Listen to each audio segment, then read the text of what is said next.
November 1944. A train car rattles through the frozen Massachusetts countryside carrying 67 German women who haven't eaten a real meal in 8 months. They're starving, terrified, and convinced they're being taken to their execution. But when the doors of Fort Devens open and they smell fresh coffee and bacon for the first time in years, everything they believed about their enemy is about to shatter. This is the true story of the breakfast that changed everything. The women had been captured across multiple theaters of the European War. Some were nurses caught behind enemy lines after D-Day.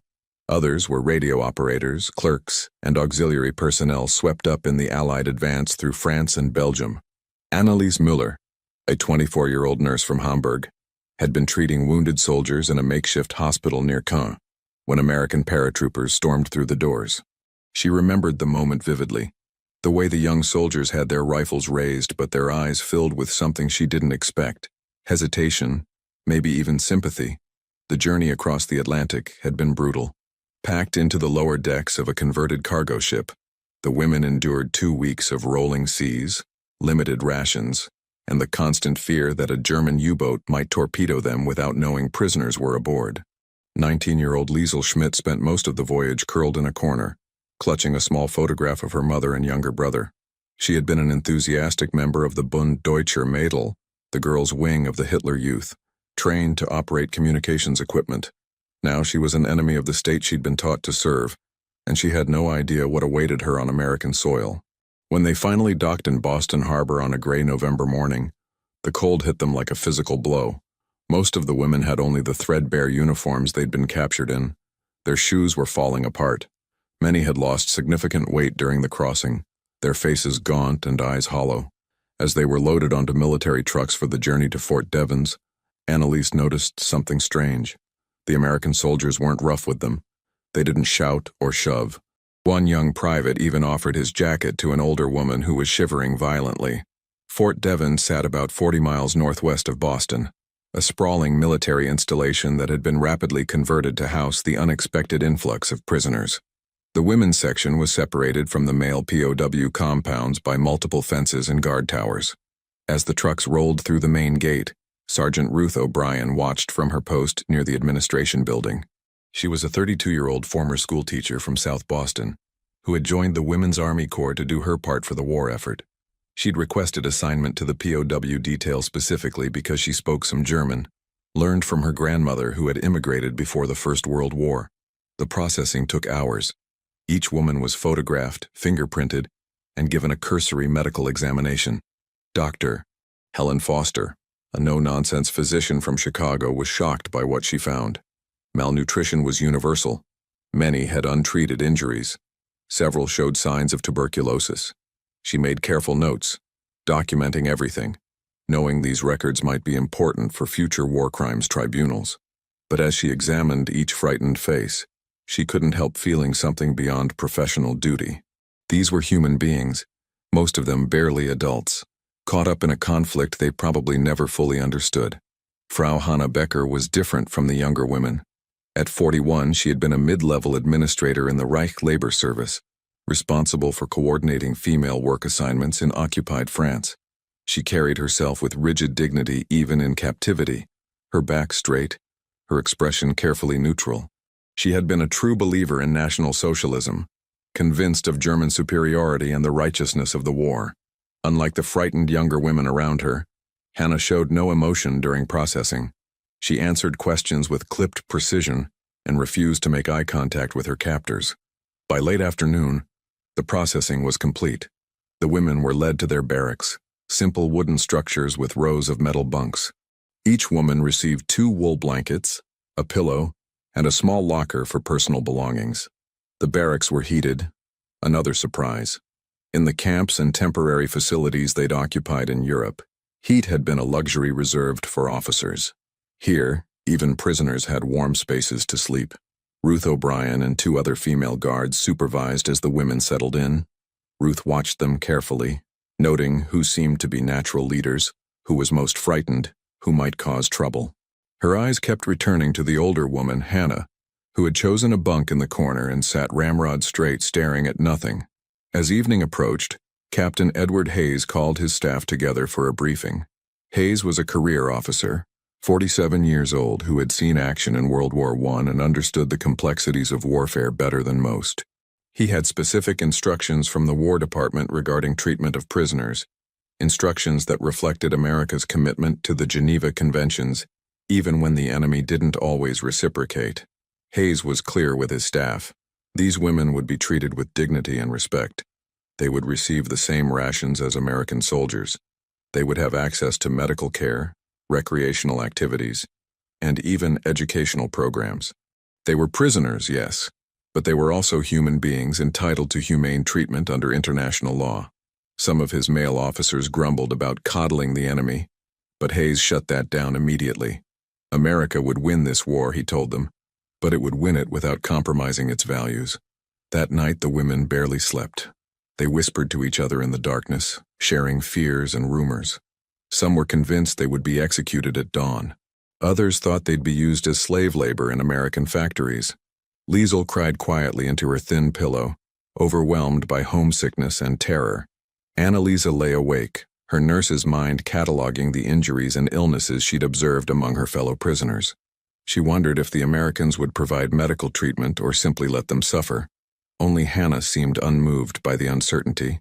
She had been trained to show no weakness, to maintain discipline even in the worst circumstances. But in the privacy of her own thoughts, doubts were beginning to creep in. The Americans had been almost courteous during processing. No one had struck her. No one had screamed in her face. It didn't match what she'd been told about the barbaric, mongrel Americans who supposedly had no culture or discipline. Morning came early. At 6 o'clock, whistles blew, and lights came on. The women stirred slowly, stiff and sore from the uncomfortable bunks and the stress of the previous day. Ruth O'Brien entered the barracks with 2 other guards and announced in accented German that it was time for breakfast. The women formed a ragged line and were marched across the compound to a large mess hall. The smell hit them before they even entered the building. Fresh coffee, bacon, bread baking. For women who had survived on watery soup and moldy bread for months, the aroma was almost painful.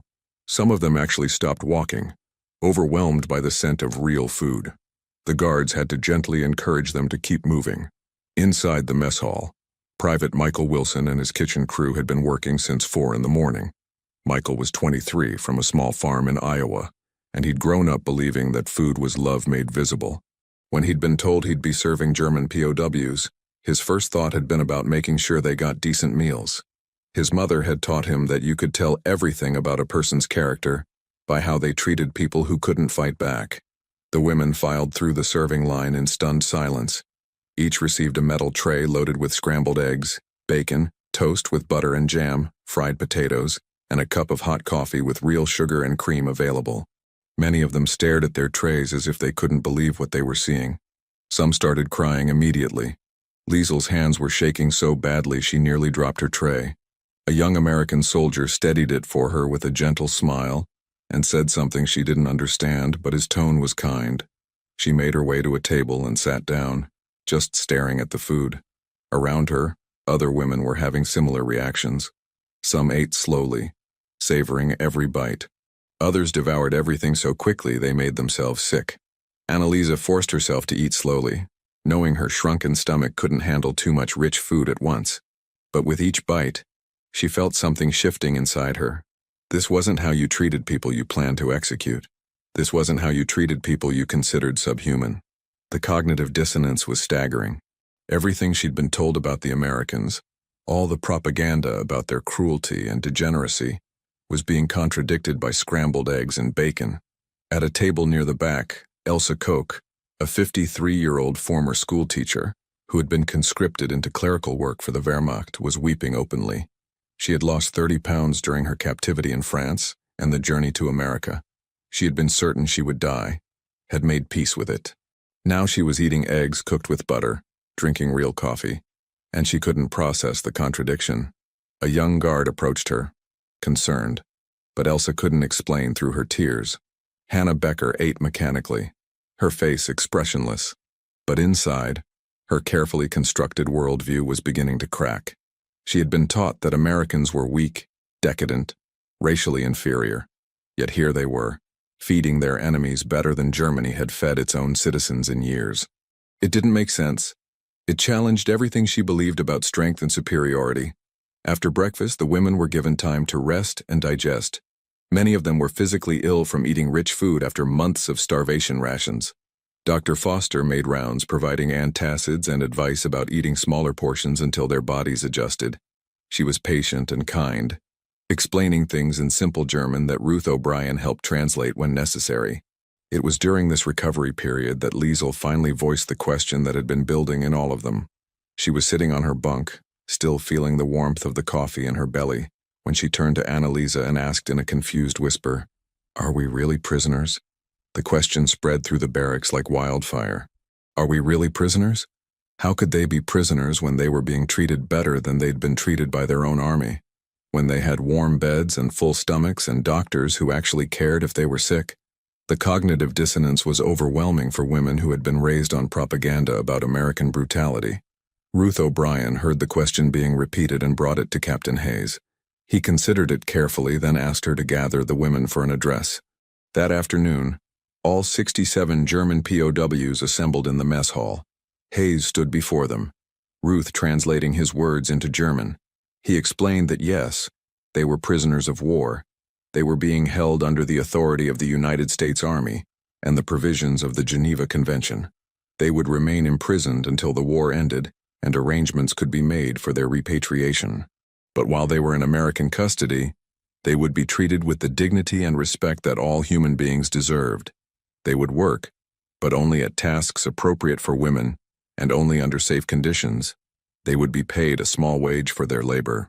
They would have access to medical care, education, and recreation. They would be allowed to write letters home, subject to censorship. They would not be abused, starved, or mistreated. Hayes paused, letting Ruth's translation catch up, then added something that wasn't in his official script. He said that America was fighting for certain principles, certain values about human dignity and freedom. Those values didn't disappear just because someone wore a different uniform. America would prove its superiority not through cruelty, but through justice and compassion. The women listened in stunned silence. Some were skeptical, convinced this was some kind of trick. Others were cautiously hopeful. A few, like Liesel, were openly crying. Hannah Becker sat with her arms crossed, her face unreadable. But something in her eyes had changed. Over the following days and weeks, the reality of their situation became clearer. The women were assigned to various work details: laundry, kitchen assistance, clerical work, and light manufacturing. They worked 8-hour days with breaks and weekends off. They were paid 10 cents per day in camp script that could be used at the canteen for toiletries, writing paper, and small luxuries. The food continued to be abundant and nutritious. 3 meals a day, every day, with portions that would have seemed impossible in wartime Germany. Michael Wilson took pride in his cooking, often adding special touches like fresh-baked cookies or apple pie. He didn't see enemy soldiers when he looked at the women in the serving line. He saw hungry people who deserved a decent meal. Medical care was comprehensive. Dr. Foster treated everything from minor colds to serious conditions like tuberculosis. She arranged for dental work, eyeglasses, and even minor surgeries when necessary. The women who had arrived malnourished and sick began to gain weight and regain their health. The transformation was visible within weeks. Annalisa was assigned to work in the camp infirmary, assisting Dr. Foster. It was strange at first, working alongside her former enemy, but the two women quickly developed a professional rapport based on their shared commitment to healing. Dr. Foster was impressed by Annalisa's competence and dedication. Annalisa was moved by Dr. Foster's genuine compassion for her patients, regardless of nationality. Liesel was assigned to clerical work in the administration building. Her neat handwriting and attention to detail made her valuable for filing and record-keeping. She worked under the supervision of a middle-aged American sergeant who treated her with gruff kindness, occasionally sharing photographs of his own daughter back home in Ohio. Slowly, Liesel's fear began to transform into something else. Not quite trust, not yet, but a tentative sense of safety. Ruth O'Brien found herself drawn to the prisoners' stories.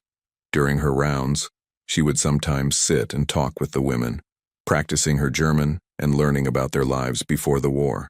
She was struck by how ordinary they were, how similar to her own students back in Boston. They weren't monsters or fanatics, just regular people caught up in circumstances beyond their control. Hannah Becker remained aloof and resistant. She performed her assigned work in the laundry facility with mechanical efficiency, but refused to engage in friendly conversation with guards or other prisoners who were becoming too comfortable with their captors. She saw their acceptance as weakness, as betrayal of the Reich, but privately, in the quiet hours of the night, she couldn't stop thinking about the contradictions she was experiencing. One evening in December, about a month after their arrival, the camp organized a Christmas celebration for the prisoners. There was a decorated tree in the mess hall, carols singing, and special holiday meals. The American staff had even arranged for small gifts, warm socks, writing paper, bars of chocolate. It was more than many of the women had experienced in years of wartime austerity in Germany. Liesel sat near the Christmas tree, holding her bar of chocolate like it was made of gold, and cried, not from sadness, but from the overwhelming confusion of being shown kindness by people she'd been taught to hate. Annalisa sat beside her, putting an arm around the younger woman's shoulders, understanding completely because she felt the same way. Even Hannah was affected, though she tried not to show it. She stood in the corner of the mess hall, watching the celebration with her usual stern expression. But when the women began singing Stille Nacht in German and the American guards joined in with Silent Night in English, something broke inside her. She didn't cry, but her rigid posture softened slightly, and for the first time since her capture, she allowed herself to feel something other than defiant loyalty to a cause that was beginning to seem very far away. Captain Hayes watched the celebration with quiet satisfaction. This was what victory should look like, he thought. Not cruelty and domination, but the triumph of humanistic values over barbarism. These women would return to Germany someday, and they would carry with them the memory of how America had treated them. That memory might do more to prevent future wars than any peace treaty. As winter deepened, life in the camp settled into a routine. The women worked, ate well, attended educational classes offered by the camp, and slowly began to heal both physically and psychologically. Letters from home began arriving, heavily censored but still precious connections to the world they'd left behind. The news from Germany was increasingly grim. Cities bombed, armies in retreat, food shortages reaching catastrophic levels. Annalisa received a letter from her mother in Hamburg describing the devastation of Allied bombing raids. The contrast between her mother's descriptions of hunger and cold and her own situation as a well-fed prisoner was almost unbearable. She felt guilty for having enough to eat while her family suffered, but she also felt a growing awareness that the war Germany had started was coming home to roost, and the suffering was a direct consequence of the aggression her nation had unleashed. Liesel's letters from home stopped coming in January. She waited anxiously every mail call, but nothing arrived. Ruth O'Brien noticed her distress and gently suggested that mail service from Germany was increasingly disrupted by the war. It might be weeks or months before letters got through. Liesel nodded, trying to be brave, but the fear that something had happened to her family was overwhelming. Ruth stayed with her that evening, just sitting quietly, offering the comfort of presence when words weren't enough. In February 1945, news reached the camp that Allied forces had crossed the Rhine.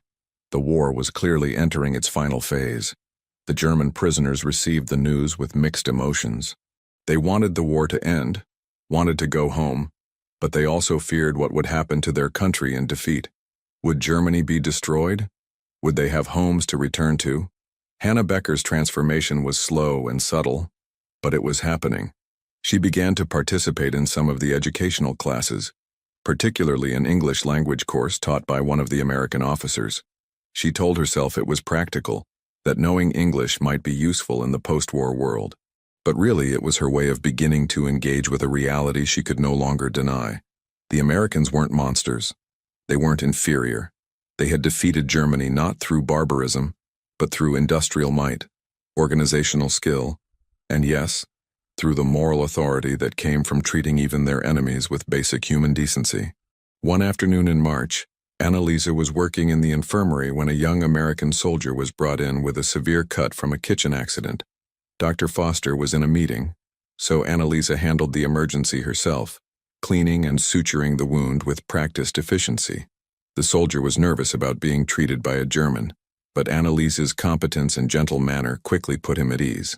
When Dr. Foster returned and saw what Annalisa had done, She praised her work publicly. The soldier thanked Annalisa sincerely, shaking her hand like she was a colleague, not an enemy. That moment crystallized something for Annalisa. The war had made them enemies, but it didn't make them different species. Under the uniforms and the flags and the propaganda, they were all just human beings trying to survive and do their jobs. The Americans had understood this from the beginning. It had taken her months of being treated with dignity to finally accept it. In April, news came that President Roosevelt had died. The camp observed a day of mourning, flags at half-staff, and a memorial service. The German prisoners were not required to attend, but many did, standing quietly at the back of the assembly. They might not have understood everything Roosevelt represented, but they understood loss and the solemnity of death. Ruth O'Brien was moved to see them there, showing respect even for the leader of the nation that held them captive. The end came suddenly in May. On the 8th, Captain Hayes assembled all the prisoners and announced that Germany had surrendered unconditionally. The war in Europe was over. The women received the news in stunned silence. It was over. Years of fighting, millions dead, entire cities destroyed, and now it was simply over. Some women cried from relief, others from grief for what had been lost. Hannah Becker stood very still, her face pale, processing the complete collapse of everything she had believed in. The question now was what would happen to them. Repatriation wouldn't be immediate. Germany was in chaos, divided into occupation zones, its infrastructure destroyed. It might be months before arrangements could be made to send prisoners home. In the meantime, life in the camp continued much as before. But something had shifted. With the war over, the women were no longer enemies, just displaced persons waiting to go home. The relationship between prisoners and guards became more relaxed, more human. Friendships developed that would have been impossible during active combat. Ruth O'Brien and Annalisa began meeting regularly to practice languages, Ruth improving her German and Annalisa working on her English. They talked about their lives, their hopes, their fears for the future. Michael Wilson organized a victory celebration in the mess hall, but it was a subdued affair. Yes, the Allies had won, but everyone was aware of the tremendous cost. The women were grateful the killing had stopped, but they faced an uncertain future in a defeated, devastated homeland. The American staff tried to be sensitive to these mixed emotions. In June, Liesel finally received a letter from home. Her mother and brother had survived, though their house had been destroyed in a bombing raid. They were living with relatives in the countryside. The relief Liesel felt was overwhelming.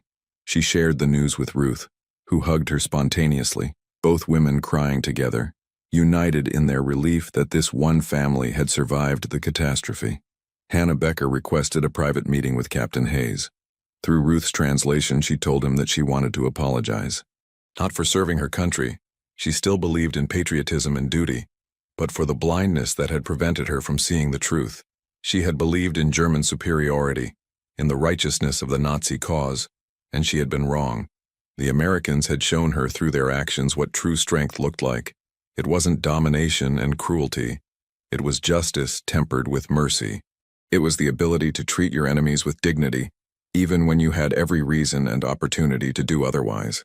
Hayes listened carefully, then told her through Ruth that he appreciated her words. He said that the world would need people like her in the years ahead, Germans who had learned from their mistakes and were willing to build a better future. Germany would rise again, he believed, but it needed to rise as a democracy committed to human rights and international cooperation.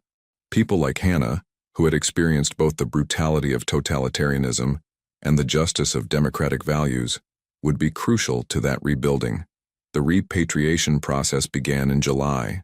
The women would be sent home in groups, processed through reception centers in the American occupation zone of Germany.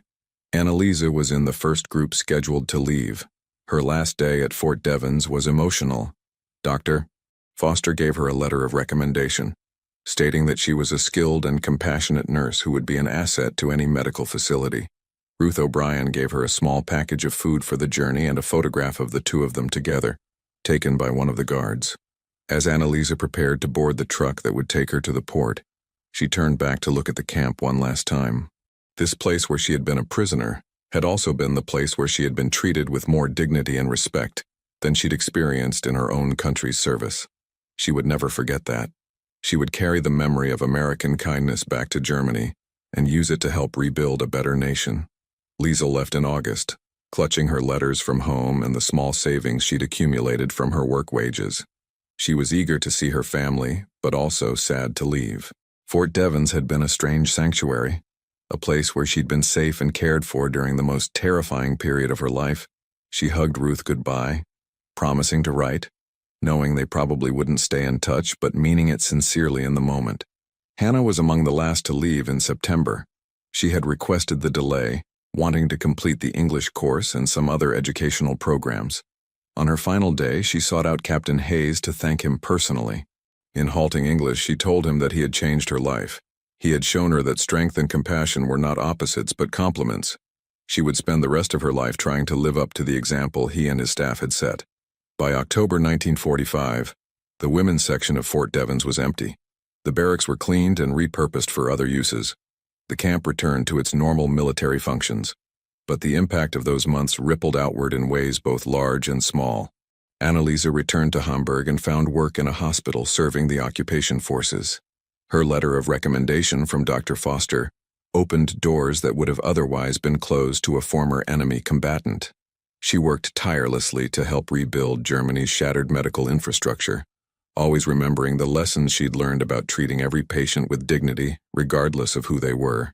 Liesel reunited with her family and eventually became a teacher, like Elsa Koch had been before the war. She taught her students about the importance of questioning authority, of thinking critically, of recognizing propaganda. She never spoke much about her time as a prisoner, but it informed everything she did in the classroom. Hannah Becker became involved in the reconstruction of democratic institutions in West Germany.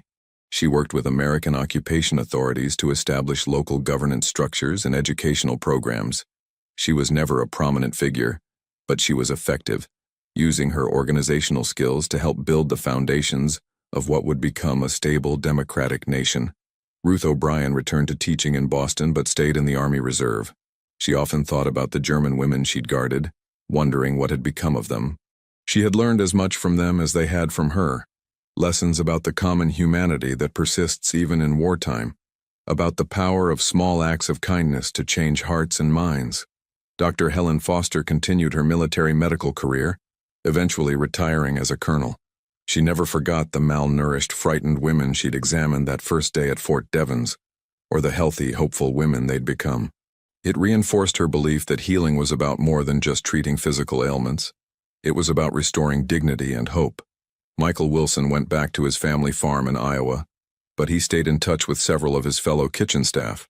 They would sometimes talk about the German prisoners, about how strange it had felt to serve good meals to enemy soldiers, but also how right it had felt. They had fought a war, yes, but they had fought it as Americans, which meant holding fast to certain values even when it would have been easier to abandon them. Captain Edward Hayes retired from the Army in 1946 and wrote a memoir about his experiences managing POW camps. The book wasn't widely read, but it influenced military policy regarding treatment of prisoners in future conflicts. Hayes argued that America's greatest strength wasn't its weapons or its industrial capacity, but its commitment to principles that transcended the immediate demands of war. The question, "Are we really prisoners?" became something of a legend among those who had been there. It captured perfectly the cognitive dissonance of being treated humanely by an enemy you'd been taught to hate and fear. It represented the moment when propaganda collided with reality, and reality won. Years later, historians would study the American POW system during World War II, and note its general adherence to international law and humanitarian principles. There were failures and abuses, to be sure, particularly in the immediate aftermath of combat. But overall, America had treated its prisoners far better than most nations in that conflict, and certainly better than the Axis powers had treated theirs. The women of Fort Devens were a small part of that larger story, but their experiences illustrated important truths about the nature of warfare and humanity. They showed that it's possible to fight fiercely against an enemy while still recognizing their fundamental human dignity. They demonstrated that how you treat people in your power reveals your true character more than how you treat your equals or superiors. The breakfast that had shocked them so deeply that first morning, the eggs and bacon and coffee that had seemed impossible after months of starvation, was more than just food. It was a statement of values. It was America saying, We are strong enough to be generous, secure enough to be just, confident enough to show mercy. In the decades after the war, as Germany rebuilt and transformed into a stable democracy and a key American ally, the seeds planted during those months of captivity bore fruit in ways both tangible and intangible. The women who had been prisoners at Fort Devens and camps like it returned home with a different understanding of what America represented. They had experienced firsthand the difference between the totalitarian system they'd served and the democratic values of their former enemy. This wasn't naive idealism or propaganda. It was the hard-won knowledge that comes from lived experience. They had been hungry and were fed. They had been sick and were healed. They had been frightened and were treated with patience and respect. These simple acts of human decency, repeated day after day, had power that no amount of propaganda could match. The story of the German POW women in America is a reminder that, even in the darkest times, even in the midst of total war, it's possible to hold fast to principles of human dignity and justice. It's a reminder that how we treat our enemies defines us as much as how we treat our friends. And it's a reminder that small acts of kindness and mercy can have ripples that extend far beyond the immediate moment, shaping the future in ways we can barely imagine. So when those women asked, "Are we really prisoners?" they were asking something profound. They were questioning everything they'd been taught about strength and weakness, about superiority and inferiority, about what it means to win and what it means to lose. And the answer they discovered, through eggs and bacon and coffee and compassion, was that yes, they were prisoners, but they were also human beings deserving of dignity. And that made all the difference. If you found this story powerful, please subscribe to our channel for more untold stories from history. Leave a comment sharing your thoughts on this remarkable chapter of World War II, and hit that like button to help others discover these important lessons from the past.